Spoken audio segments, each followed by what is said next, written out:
pansin sa iyong mga kapaligiran.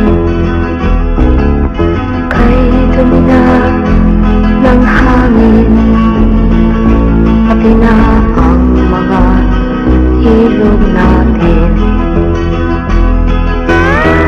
Hindi na masama ang pag-unlad at malayo-layo na rin ang ating narating.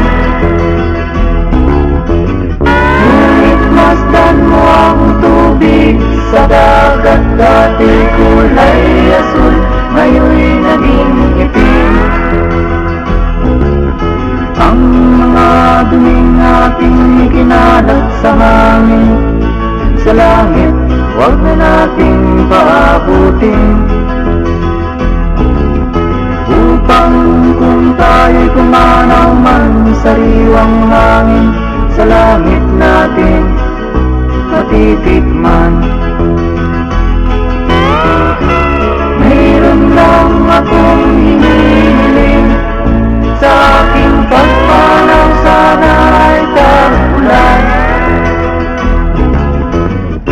Gitara ko ay aking dadalhin, upang sa ulan na lang tayo magkantahan.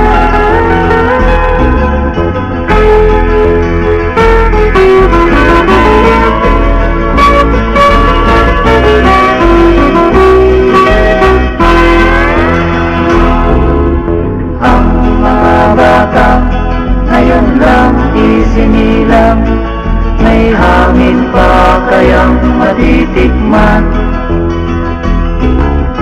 May mga puno pa kaya silang aakyatin, may mga ilog pa kayang lalamuyan.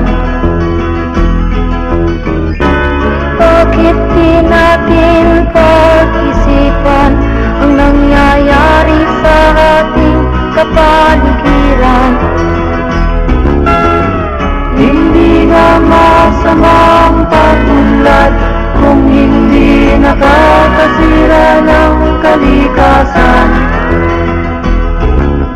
Darating ang panahon, mga ibong dala ay wala nang madadapuan. Masdan mo ang mga punong dati ay kay tatag, ngayon'y namamatay dahil sa ating kalukuhan. Lahat ng bagay na narito sa lupa, biyayang galing sa Diyos kahit kung ika'y wala pa. Ingatan natin at huwag nang sirain pa, pagkat pag kanyang linawi tayo'y mawawala na. Let's go!